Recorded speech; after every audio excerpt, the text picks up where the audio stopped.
안녕하세요. 안녕하세요. 반갑습니다. 반갑습니다. 사랑합니다. 사랑합니다.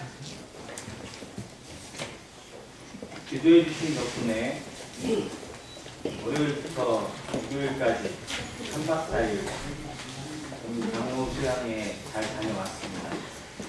이번 수양의 주제가 동행 위기의 시대 함께 갑시다라는 그런 소재로 동행이라는 제목으로 이렇게 좀 됐었는데, 어떻게 보면 연합적인 의미를 잘 부여하는 주제였던 것 같아요. 지금 이 시대가 세대 간의 갈등도 심하고 지역적 갈등도 심하고 또 빈부에 따른 갈등도 아주 심각하게 이루어지는 그런 시대인데, 교회에도 그런 영향을 받는 경우가 있고 그런 모습에서 아쉬움이 많아서 그런 주제가 나온 것 같습니다. 그래서 시골 교회들을 또 선교의 어떤 그런 어려움 가운데 있는 자들을 돌아보는 그런 메시지도 있었고, 또 세대 간의 어떤 그런 갈등들도 실상 하나님 앞에 정말 얼마나 부끄러운지를 보게 하는 그런 내용들이 좀 많았습니다.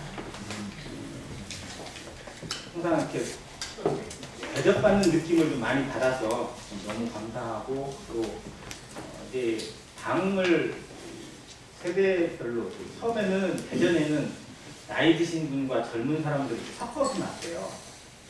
3박 4일 일정을. 그래서 가면 젊은 사람들이 꼼짝도 못하고 이렇게 완전히 주눅 들어가지고 뭔 얘기도 못하고 얘기하면 그냥 무릎 꿇고 듣는 그런 게 많았었는데, 너무 불편하다고 이렇게 요청이 있어서 나이 드신 분들은 나이 드신 분대로, 젊은 사람들은 젊은 층으로 이렇게 쭉 계속 나눈 지 꽤 됐거든요. 그래서 가면 같은 고민을 하고 같은 시대를 살아가는 또래들을 계속 이렇게 같은 방에 교제를 하다 보니까 교제가 원활하고 잘 됩니다. 한 3년 전부터는 제 또래나 더 어린 또래 이런 한 3개 방 정도가 한 날 모여가지고 치킨 파티를 하면서 잠되는 줄 모르고 이제 교제를 합니다.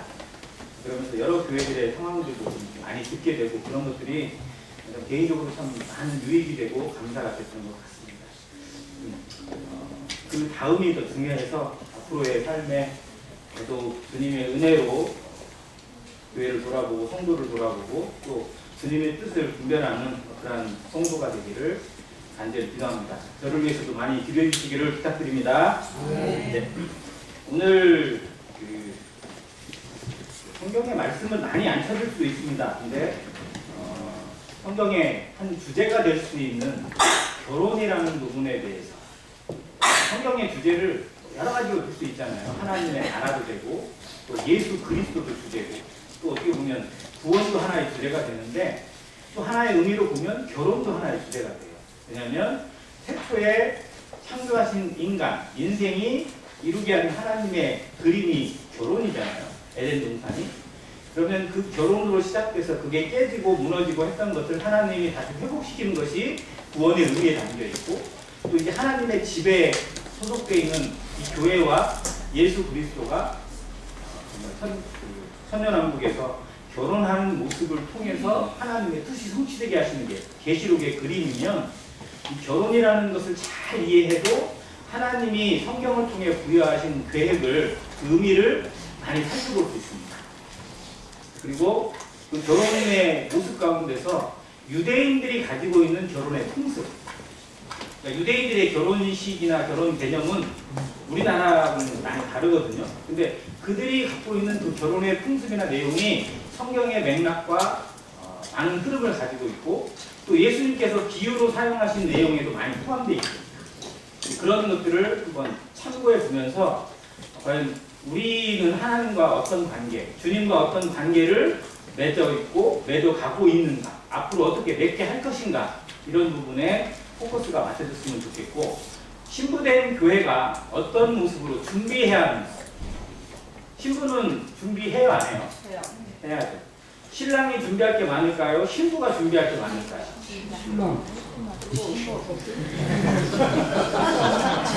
신부가 많아요. 네, 신랑이 많습니다. 신랑이 많습니다. 그러니까 예수님이 준비를 더 많이 하세요. 우리도 준비를 해야죠. 거기에.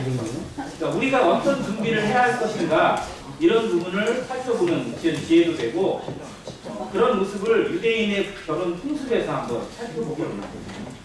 성경이 담고 있는 결혼의 세대. 우리도 결혼을 흔히 뭐라고 해요? 혼인을 일륜지 대사라고 합니다. 왜요?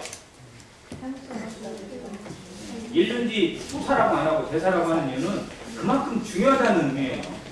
인생에 있어서 어쩌면 최고의 결정 중에 하나가 결혼입니다. 그 결혼을 통해서 새로운 인생, 새로운 가정, 새로운 세대가 만들어지고 이 땅의 모든 인류가 살아갈 수 있는 기초가 바로 이 결혼으로부터 시작합니다. 결혼하지 않으면, 남녀의 혼인관계가 없으면 우리 세대는 어떻게 돼요? 그냥 끝나는 거예요. 거기서 계속 이어지게 하는 힘, 능력이 바로 결혼에 있잖아요.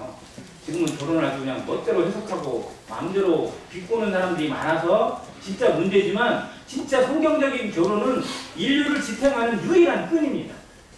이것을 다시 한번 마음에 새기면서 한번 히브리인들, 유대인들의 결혼 풍습도 한번 알아보고 성경에서 예수님이 비유로 말씀하신 부분도 같이 살펴보겠습니다. 자, 히브리인들이 결혼을 하는 첫 번째 그림이 뭐냐면 약혼입니다. 약혼. 우리나라도 실제로 그런 약혼이 먼저 시작되죠. 그러니까 두 사람이 손가락 걸고 할 수도 있고 그러긴 한데 유대인들은 그 약혼을 당사자가 할까요? 부모가 할까요? 어디가 할 것 같아요? 부모가 합니다. 당사자들은 얼굴도 모른대요. 대부분. 예, 부모가 우리 자녀들끼리 합시다 이렇게 하는 게 약혼이에요. 그래서 그냥 어떻게 보면 자식 세대에 보면 좀 약간 좀 억울할 수도 있겠지만 유대인들은 또 그걸 억울해하지 않는다고 합니다. 그걸 또 뜻으로 받는가 봐. 자, 약혼을 하면 그 가운데 이제 일정한 시기가 지나서 어떤 것을 자녀들과 이제 이야기를 나누고 하면서 그 다음에 발전하는 단계가 두 번째 단계인데 약혼 다음에가 정혼이에요. 자, 성경에 정혼이라는 단어가 누구 하면 익숙한 게 있죠? 마리아가 요셉하고 어떤 상태였어요? 정혼한 상태예요. 그러니까 약혼과 정혼의 차이를 조금 알면 그 의미를 좀 다 알 수 있어요. 약혼은 그냥 어떻게 부모끼리 약속한 거죠, 약속. 근데 그 약속은 깨질 수 있어요, 없어요? 약속은 깨질 수 있죠. 그러니까 약혼한 상태는 얼마든지 깨질 수 있대요. 근데 문제는 정혼이 되면 정혼은 혼인한 거랑 거의 다름없는 단계예요. 그러니까 정혼을 깨면 이건 엄청난 거예요. 그래서 약혼과 정혼이 분명히 구분된다고 합니다. 정혼이라는 단어에 히브리어 이름인데 에루신이라는 단어가 쓰인대요. 근데 이거는 혼인한 거나 다름이 없도록 만들어진 어떤 계약적인 관계이기 때문에 중요하게 다루고 그때부터 두 사람은 진짜 결혼한 사람처럼 자기를 처신해야 돼요. 남자는 정혼을 하면 이제 다른 여자에게 눈 돌리면 안 돼요. 정혼하고 다른 여자를 계속 막 기웃거리고 쳐다보면 이 사람은 진짜 바람둥이인 거고 여자는 당연히 정결을 지키고 신부의 수업을 들었습니다. 자, 그러면 이 정혼한 남자, 신랑이죠. 예비 신랑에게 제일 중요한 일이 하나가 있는데 뭘까요? 다른 여자 쳐다보지 않는 거는 기본이고 정말 의무, 정혼한 남자의 의무 뭘까요? 집장만. 같이 살 집을 준비하는 거. 이게 그 사람이 준비해야 되는 가장 큰 거고 가장 중요한 일입니다. 그러니까 집을 장만하는 여유 기간을 둬서 혼인하고 이 정혼하고 기간이 좀 있는 거예요. 공부에. 자, 그러면 성경에 어떤 흐름이 좀 보이죠? 예를 들어서. 그러면 지금 우리는 예수님하고 어떤 상태예요? 정혼 상태입니다. 정혼. 결혼은 언제? 언젠가 하죠. 근데 날짜를 정해놨어요? 안 정해놨어요? 안 정해놨어요. 그게 우리가 지금 바라보고 있는 소망이에요. 자, 근데 정혼이 깨질 가능성이 있다 없다? 없다. 그걸 깨면 예수님이 아니다. 정혼을 깨면 예수님이 사기꾼이 되는 거예요. 그러니까 우리가 있는 예수님과의 그 관계를 온전하게 붙들고 소망 가운데 있을 수 있는 것은 나와 정혼하신 분이 누구신지, 나에게 그 언약을 내리시고 그걸 이루고 계시는 분이 누구신지를 알기 때문에 확실해요. 근데 나랑 약속한 사람이 그때는 확실했는데 나중에 보니까 사기꾼이야. 그러면 그걸 믿을 수 있지 없어요? 못 믿는 거죠. 지금 우리가 성경을 믿고 우리와 약속하신 예수 그리스도를 믿는 믿음 가운데 있기 때문에 그 날에 대해서 언제일지 몰라요. 아무도 몰라요. 그런데도 분명하게 알고 있고 붙잡고 있습니다. 이 관계를 이 결혼이에요. 자, 이 정혼이라는 것을 좀 집중적으로 생각하시기 바랍니다. 그리고 나중에 이제 뭐가 돼요? 정혼을 했으니까 진짜 결혼식을 해요. 그러니까 결혼식을 대충은 이제 어느 정도 날짜를 잡겠죠. 거기 그때쯤 되면 이제 그 전까지는 정확하게 왜 집이 지어져야 돼. 집이 완성돼야 됩니다. 우리 요한복음 14장 너무 말씀처럼 잘 아시죠? 14장 1절부터 3절까지 다시 한번 읽겠습니다. 요한복음 14장 1절부터 오늘 선생님께서 여러 시간 하셨는데 다시 한번 다시 읽겠습니다. 시작. 너희는 마음에 근심하지 말라. 하나님을 믿으니 또 나를 믿으라. 내 아버지 집에 거할 곳이 많도다. 그렇지 않으면 너희에게 일렀으리라. 내가 너희를 위하여 거처를 예비하러 가노니 가서 너희를 위하여 거처를 예비하면 내가 다시 와서 너희를 내게로 영접하여 나 있는 곳에 너희도 있게 하리라. 네. 이 말씀을 우리 마음에 굳게 붙잡으면 뭐가 사라질까요? 이 말씀에서 사라져요. 말씀에서 뭐가 사라져요? 근심이 사라집니다. 왜? 처음에 시작할 때 말씀이 너희는 마음에 근심하지 말라는 거예요. 근심하지 말라고 이 말씀을 주셨어요. 근데 이 말씀은 아는데 계속 근심하고 염려해요. 그러면 이건 말씀을 모르는 거예요. 우리가 그런 상황들이 많아요. 주님이 주신 말씀은 아는데 그 말씀을 주신 주님의 의도를 제대로 모르고 내 마음대로 해석하고 있고 내 마음대로 살아간다면 그건 일단 말씀을 모르는 겁니다. 하나님을 외면하는 거예요. 그래서 우리가 주님과의 관계를 다시 한번 기억하면서 마음에 근심이 안 일어날 수 없어요.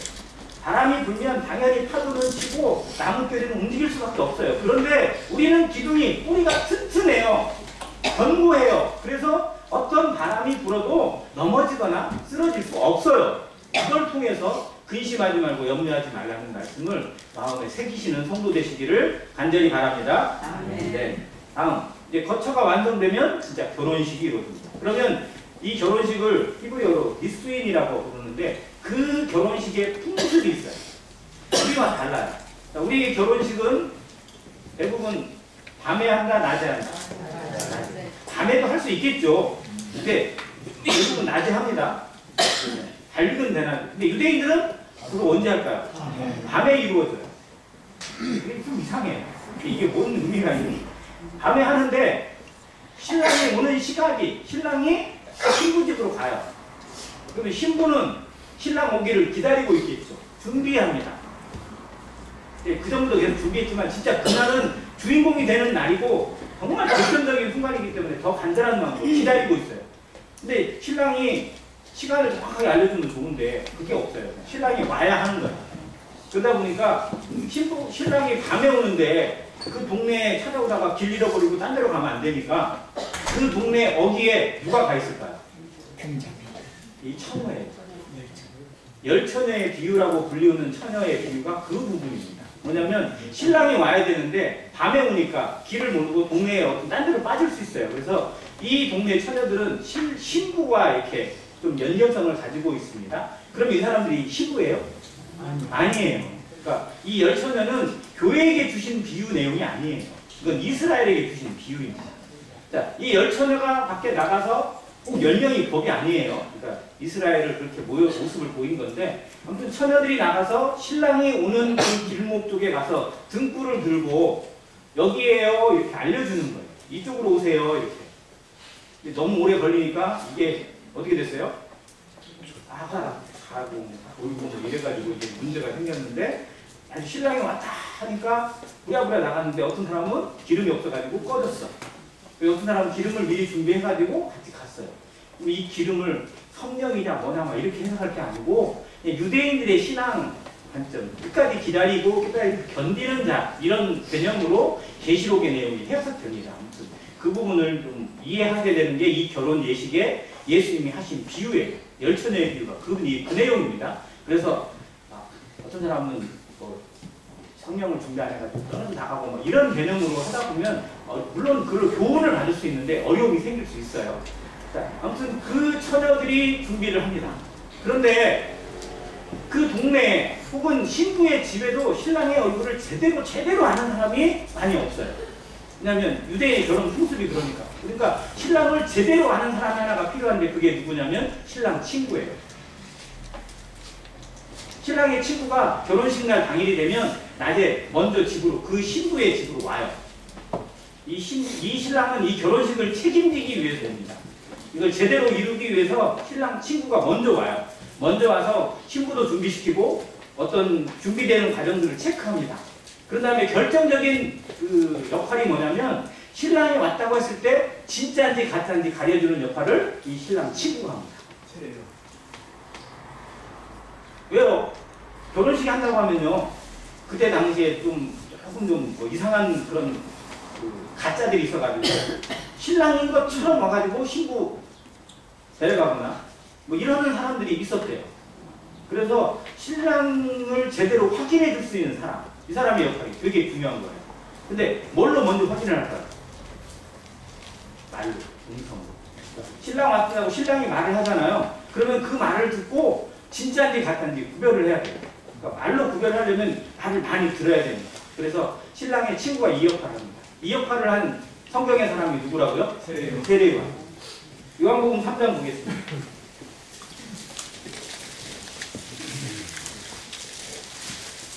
요한복음 3장 28절과 29절.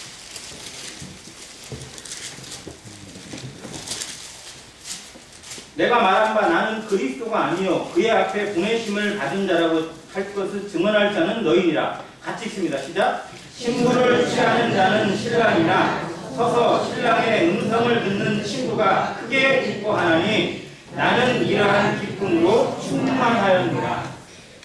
서서 신부를 취하는 자는 신랑이에요. 그러니까 그 결혼식의 주인공은 당연히 신랑 신부입니다. 그런데 누가 더 기뻐한다고요? 내가 서서 신랑의 음성을 듣는, 신랑인지 확인해주고 그 결혼식을 이루어주고 그 결혼식에 제대로 된 역할을 하는 나는 이 기쁨으로 충만되어 있다. 나는 역할이 여기까지다. 내 역할은 신랑도 아니고 그 결혼식의 주인공도 아니지만 나는 신랑을 이 세대, 이 교회, 이 백성들에게, 이 나라에 소개를 시켜주고 확인시켜주고 알려주는 것만으로 나는 충분하다. 나는 이것으로 감사하다. 나는 이것으로 내 목숨을 들여도 아깝지 않다라고 말한 사람이 세례 요한입니다. 그리고 요한은 그 역할을 제대로 했어요. 그래서 예수님이 누구신지 이 세대에 제대로 알려줍니다. 그는 나는 소리요 라고 했어요. 소리는 매개체예요. 매개체.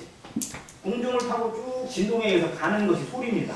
자, 그러면 소리는 역할일 뿐이에요. 들려주는 역할, 알려주는 역할입니다. 그 목소리의 주체는 따로 있는 거죠. 자, 요한은 거기에 충실했기 때문에 정말 흔들리지 않을 수 있었어요. 그래서 예수님은 그 요한을 칭찬하십니다. 여자가 낳은 자 중에 가장 큰 자라. 근데 그는 실상은 어떻게 보면 구약과 신약을 연결해주는 통로의 역할을 했기 때문에 여자가 낳은 자 중에, 즉 죄 중에 있는 인생들 중엔 제일 큰 자가 맞아요. 그런데 천국에서는 지극히 작은 자라도 저보다 크다고 하신 말씀이 뭐냐면 은혜로서, 은혜 시대 가운데 이루어지는 이 은혜의 복음, 하나님의 자녀가 되는 이 교회의 권세는 세례 요한의 그 권세보다 훨씬 크다는 의미예요. 우리가 가진 신분의 차이, 우리가 얼마나 놀라운 특권을 받은 자인지, 우리가 가진 하나님의 자녀라는 권세가 얼마나 놀라운지 다시 한번 마음에 기억하고 살아야 돼요. 이거 헛되이 하는 것 자체가 실상은 가장 큰 죄 중에 하나라는 거 늘 기억해야 됩니다. 그러면서 또 우리는 세례 요한의 역할처럼 우리도 그 역할을 다하는 자가 되기를 힘써야 됩니다. 이 단어를 그 히브리어에서 효시벤이라고 부르더라고요. 그런 신랑 친구 역할. 이거 들러리도 아니에요. 들러리 훨씬 이상입니다. 진짜 들러리는 뭐냐면 어떤 그 처녀예요. 그 처녀들 중에 마지막까지 불을 딱 지고 신랑을 데리고 마을로 들어가고 집으로 들어간 그 처녀들은 결혼식에 가서 이제 뭐 할까요?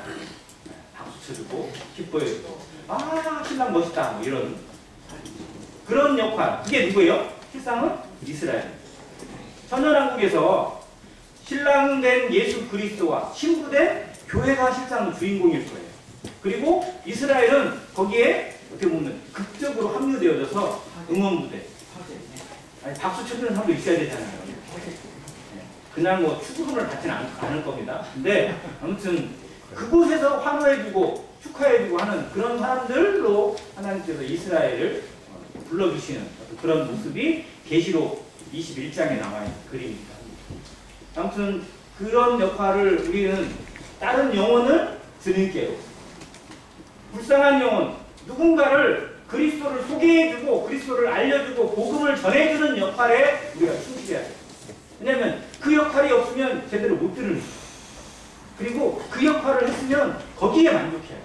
그것에서 더 이상 선을 넘지 않도록 하는 것도 성도들에게 매우 중요하다는 걸 이 세례 요한을 통해서 한번 생각해 볼 수 있습니다. 자, 그러면 그런 의미들을 우리가 마음속에 생각하면 정말 이 결혼식이 담고 있는 의미 그리고 거기에 연결되어 있는 우리의 자세를 다시 한번 생각합니다. 자, 여기에 나오는 것 중에 정말 살펴볼 것. 첫 번째는 그 단계예요. 첫 번째 부모들끼리 하는 걸 뭐라고 그랬죠? 약혼이라고 했습니다. 자, 그러면 이 약혼의 의미는 영적으로 구속사적인 의미로 보면 실상은 부모들끼리 해야 되는 거거든요. 그런데 일방적으로 이루어졌어요. 누가? 하나님이 일방적으로 이 불쌍 하나님에게서 떨어져 나간 인생, 하나님에게서 멀어져 간 죄인들을 향해서 일방적인 약속을 해주신 것이 하나님의 구원 계획이에요. 이 인간들 중에서 하나님하고 그 계약을 맺을 수 있는 존재가 없어요. 이스라엘은 하나님하고 계약을 맺은 백성들입니다. 그게 언약이라는 단어로 쓰여 있어요. 뭐 아브라함 언약, 다윗 언약, 무슨 모세 언약, 뭐 이런 구약에 계속 언약 나오고 그들은 계약을 하나님하고 맺었어요. 그리고 계약을 안 지키면 어떻게 되는 거예요? 계약을 했는데 그거를 깨뜨리거나 어기게 되면 어떻게 돼요? 심판을 받거나 죽거나 하는 거잖아요. 근데 그들은 그 언약을 맺을 때는 정말 우리가 목숨 것을 다 지키겠습니다 라고 했지만 지켜요, 못 지켜요? 못 지키는 거예요. 그래서 맨날 깨지고 맨날 바꿔야 돼요. 그게 구약의 언약이 계속 되는 겁니다. 자, 그런데 이사야서에 주신 말씀이 뭐냐면 내가 이제 백성으로 새 언약을 맺겠다 라고 하신 새 언약은 지금까지의 언약하고는 틀이 달라요. 기존의 언약하고는 완전히 다른 언약을 맺어요. 근데 그 언약을 이제 누구하고 맺는 거냐면 교회와 맺게 돼요. 근데 교회는 하나님하고 당사자가 되어서 계약을 맺거나 사인을 해줄 만한 존재가 없어요. 근데 실제 인간 중에서는 그 역할을 누가 했냐면 어떻게 보면 세례 요한이 겨우 한 거죠. 예수 그리스도를 소개하는 거죠. 우리는 그 언약을, 새 언약을 그냥 어떻게 보면 공짜로 받았어요. 이 언약을 해주세요. 우리랑 계약해주세요. 그래서 우리를 좀 구해주세요 라고 요청을 한 인간이 없단 말이에요. 유대인들은 그걸 요청을 했는데도 예수 그리스도를 보냈더니 죽여버렸고 버려버렸고 우리는 예수 그리스도를 요청하지도 않았는데 우리와 계약을 맺으셔서 우리와 결혼을 하겠다고 약혼을 식을 하나님이 선언하셔가지고 인간들을 부르시는 거예요. 예수 그리스도 일방적인 사랑으로. 그러니까 우리는 자격이 없는데 그 은혜를 입게 된 자였고 부르지도 않았는데 하나님이 찾아오신 겁니다. 그래서 이것을 에베소서에서 기록해 주신 내용이나 교회에 대한 기록 중에 이 부분에 대한 표현을 읽다 보면 정말 이건 이해할 수 없는 사랑입니다. 우리를 예정하시고 우리를 택하셔서 부르신 그 하나님의 사랑. 뭔가 조건이 맞거나 뭔가 그런 깜이 되거나 그게 아닌데도 일방적으로 세우시고 부르신. 그래서 우리를 예정하신 것이 언제 예정하셨다고요? 창세 전에 하셨죠. 그러니까 하나님의 경륜은 인간의 머리로 이해할 수 있는 부분이 아니라는 거예요. 그러니까 우리에 대한 모든 계획은 이미 인간이 범죄하기 이전부터 가지고 계신 하나님의 프로젝트였다는 겁니다. 이게 약혼이라는 단어 그리고 저들을 내 신부로 내 가족으로 내 것으로 삼겠다라고 하는 하나님의 작정하심이 바로 약혼을 통해서 하나님 안에서 이루어졌고요. 그걸 성취하기 위해서 그걸 이루시기 위해서 예수님이 하신 일이 뭐예요? 육신을 입고 이 땅에 오셔서 사람의 모양으로 오셔서 죄를 뒤집어 쓰고 죄를 짊어지시고 십자가에 모든 피를 흘리고 죽기까지 순종하셨어요. 왜? 하나님이 약혼하신 그 약혼을 이루시기 위해서 하나님이 인간들을 위해서, 우리들을 위해서 세우신 그 계획을 성취하시기 위해서 예수님은 친히 몸으로 그걸 이루어내셨습니다. 그리고 우리를 하나님의 자녀가, 그리스도의 예비된 신부로 부르시는 것. 이게 구원이고 이게 복음입니다. 그래서 복음은 어떻게 보면 예수님의 프로포즈예요. 하나님의 프로포즈예요. 하나님이 정말 내가 너 이렇게 사랑해, 내가 너 이렇게까지 사랑해 라고 막 계속 우리에게 손 내밀고 정말 좀 내 사랑을 받아달라고 요청하시는 거라 하는 거예요. 근데 누구에게? 죄인에게. 지옥에 던져져도 할 말 없는 죄인에게 하나님이 프로포즈를 하고 계신다는 거. 그 하나님의 마음을 모르고 살아가는 게 얼마나 불쌍하고 그리고 얼마나 큰 범죄인지 알아야 돼요. 그게 가장 큰 죄예요. 왜? 믿지 않는 죄가 가장 큰 죄인 거죠. 근데 우리가 그 마음을 얼마나 알고 있는, 얼마나 간절히 하나님의 그 음성을 듣고 있는가, 하나님이 정말 나 같은 것을 얼마나 간절히 찾고 부르셨는가, 그걸 사랑하기 위해서, 그걸 성취하시기 위해서 우리 주님이 어떤 희생을 감내하시고 어떤 눈물을 참으시고 얼마나 견디셨는지를 생각하면 그 사랑 앞에 우리는 다른 할 말이 없어요. 정말 그저 감사밖에, 그저 감사하고 끝까지 감사를 드릴 수밖에 없어요. 다른 거 생각나지 않습니다. 그런데 어느 순간에 우리에 딴 것이 들어오기 시작하고, 욕심이 들어오기 시작하고, 이기적인 들어오기 시작하고, 자존심이 들어오기 시작하고, 육신에 있는 것들이 계속 생각나서 일단 관계를 어렵게 하고, 성도들과의 관계도, 하나님과의 관계도 어그러질 때가 너무 많아요. 그래서 처음 사랑을 다시 잡으라는 건 뭐냐면, 하나님이 나를 어떻게 사랑하셨는지 그 프로포즈만 생각하고, 예수님이 나를 어떻게 사랑하셨는지 그 희생만 생각하고, 그 앞에 내 무릎을 꿇는 겁니다. 그 앞에 내가 죽는 겁니다. 그 앞에 나를 굴복시키고 하나님만이 내 인생의 전부요, 그리스도의 사랑만이 내 인생의 목표라고 고백하는 내 신앙 고백입니다. 이것이 첫사랑입니다. 이 처음 사랑을 다시 회복하는 안행교회 되시기를, 안행교회 모든 성도 되시기를 주님의 이름으로 간절히 기도합니다. 이 관계가 정원이, 이제 정원이 됐어요. 정원은 깨뜨릴 수 있다 없다. 그래서 예수님도 내게 택한 자들을 내가 결코 잃어버리지 않고 누구도 내게서 뺏어갈 수 없다고 하셨어요. 로마서 8장 후반부에는요, 이것에 대해서 너무 명확하게, 너무도 정확하게, 너무도 완벽하게 설명해 주고 계세요. 누가 정죄하겠느냐? 누가 우리를 송사하겠느냐? 누가 우리를 넘어뜨릴 수 있겠느냐?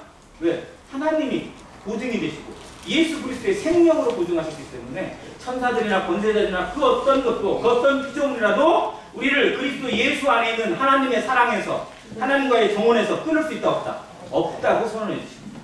그러면 우리가 이제 그리스도의 신부예요. 결혼식을 안 했을 뿐이지 결혼식이 우리 마음속에 그려지시길 바랍니다. 신랑을 만날 그날, 신랑과 함께하는 그날, 신랑과 영원히 함께 머물게 될 그 자리, 그 처소, 그 천국의 아름다움을 우리 눈으로 바라보면서, 영안으로 배우면서 과연 그 신랑 앞에 나는 어떤 신부가 될 것인가, 그 신랑을 맞이하는 자세가 지금 합당한지 그걸 보는 것이 신앙입니다. 이게 성화예요. 교회에게 왜 이 시간을 주셨을까? 왜 이런 기회를 주셨을까? 왜 빨리 오시지 않고 좀 더디 오시는 걸까? 이것은 우리의 준비가 하나님 앞에 어떤지를 보라는 겁니다. 나는 신부로서, 거룩한 신부로서 준비가 어떻게 되고 있는지, 내 마음은 얼마나 하나님 앞에 정결한지.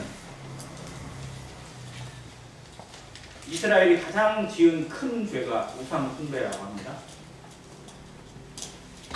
자, 우상 숭배는 달리 표현하면 무슨 알라신을 섬기고 뭐 원신을 섬기고 이게 우상 숭배가 아니고요. 실상 우상 숭배는 원칙적으로 따져보면 뭐냐면 하나님을 2위로 밀리는 거예요. 너희는 먼저 그의 나라와 그의 일을 구하라는 그 먼저의 개념이 바뀌는 게 우상 숭배입니다. 그러면 하나님을 사랑하지 않는 게 아니고요. 하나님을 미워하는 게 아니고 하나님보다 더 사랑하는 것이 있다 없다. 있다는 거예요. 이게 우상 숭배예요. 이게 신부로서 가장 잘못하는 죄 중에 하나예요. 자, 신부가 남편을 사랑한대요. 예비신랑을 사랑한대요. 근데 딴 남자도 마음에 들어. 아니, 보니까 딴 남자도 막 너무 잘생기고 나한테 잘해줘. 그래서 그 남자도 좋고 이 신랑도 좋아. 이건 뭐예요? 이건 정당한 거예요? 이게 불륜이에요.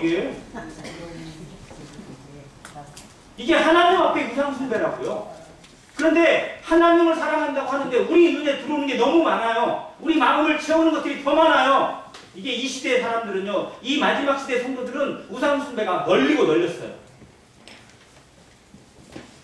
예배당에 가는 것보다, 성도들을 만나고 예배하고 교제하고 하는 것보다 우리 마음을 쓰는 것들이 더 생길 수 있고, 다른 것들은 얼마든지 대체될 수 있고, 그리고 다른 일이 바쁘면 얼마든지 바꿀 수 있고, 안 가도 되는 것처럼 착각하고, 정말 교회에 모이는 시간의 개념 자체를 그저 선택으로 여기고 의해도 상관없는 것처럼 착각하고, 우리의 마음속에 얼마나 이런 것들이 들어왔는지 모릅니다. 주님 앞에 예배하고 주님이 몸으로 사신 이 교회 가운데 내가 함께 있는 거, 교회가 모일 때 내가 함께하고, 교회의 어떤 집회 가운데 내 자리에 내가 같이 있는 거, 내 마음이 거기에 있는 거, 이게 하나님이 얼마나 기뻐보시고 어떻게 바라보시는지 생각하지 않고 얼마든지 바뀔 수 있지만 내가 바꾸면 그럴 수 있지라는 것으로 우리 마음을 위안 삼고 있는 거, 이게 정말 하나님 보시기에 정당한지 다시 생각해야 돼요. 주님은 나를 위해서, 나 같은 거 건지기 위해서 그 자리도 포기하시고 하나님의 영광을 버리시고 모자도 버리시고 사람처럼 되셨고 사람의 밑바닥까지 떨어지셨어요. 그 수모를 참으시고 벌거벗는 그 수치까지 참으셨어요. 나를 생각하시면서. 그래서 침묵하셨어요. 그런데 그 주님의 사랑을 안다고 하는 우리, 그 주님의 사랑으로 구원받았다고 하는 교회가 주님이 어찌하든지 간에 내 일이 우선이고 내 생각이 우선이고 내 감정이 우선인 것처럼 행동한다면 그건 신부가 아니에요. 불륜을 저지르고 있는 거랑 똑같아요. 그래서 우리의 모습 다시 찾아야 됩니다.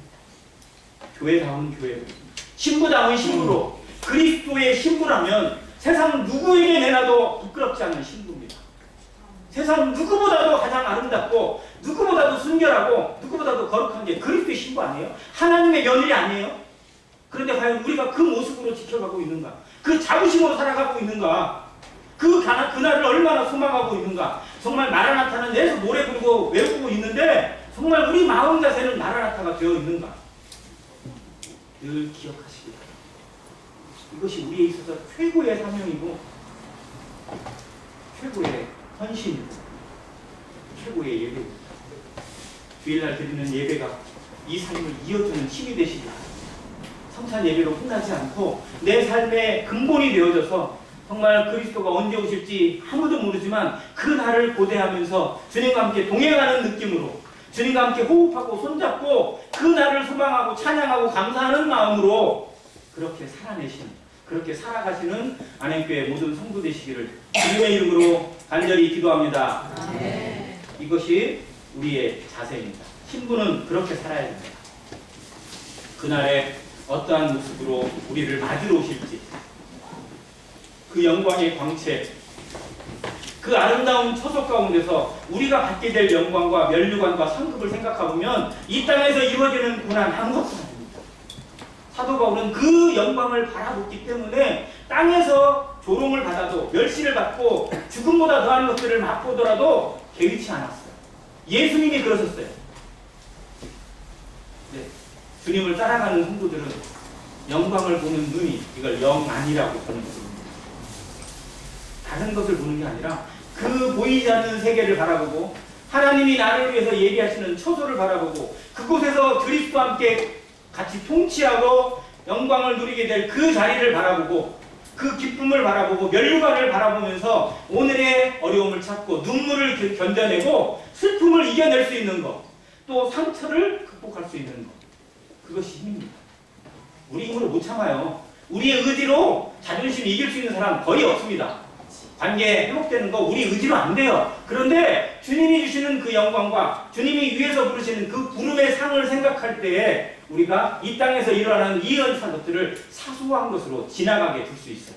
견딜 수 있고 이겨낼 수 있는 힘이 성령의 충만함 가운데 일어납니다. 그래서 성령과 함께 늘 동행하시면서 그 나라에 예비된 신부로서 그 정식 결혼식, 그 결혼식에 정말 가장 아름다운 주인공으로 주님 앞에 부름받는, 주님과 함께 맞서고 그 자리에 같이 서는, 뭐라고 우리를 부를까요? 잘 알고 착하고 정말 이쁘구나, 나의 예비된 신부야. 정말 너처럼 곱고 아름다운 신부가 따로 없구나. 아가서가 거기서 나와. 우리의 모습이 하나님 앞에, 그리스도 앞에 어떤 모습으로 비춰지고 있는지, 주님이 나를 얼마나 자랑스러워 하실지, 얼마나 예쁘고 사랑스러운 눈으로 바라보고 계시는지를 마음에 늘 생각하시면서 이 땅에 있는 것들, 아무것도 아닌 것들, 지나가는 것들, 사소한 것들을 이겨내고 정말 오직 영광만을 바라보면서 담대하게 걸어가는 안양교회 성도 되시기를 간절히 바랍니다. 아멘. 감사합니다.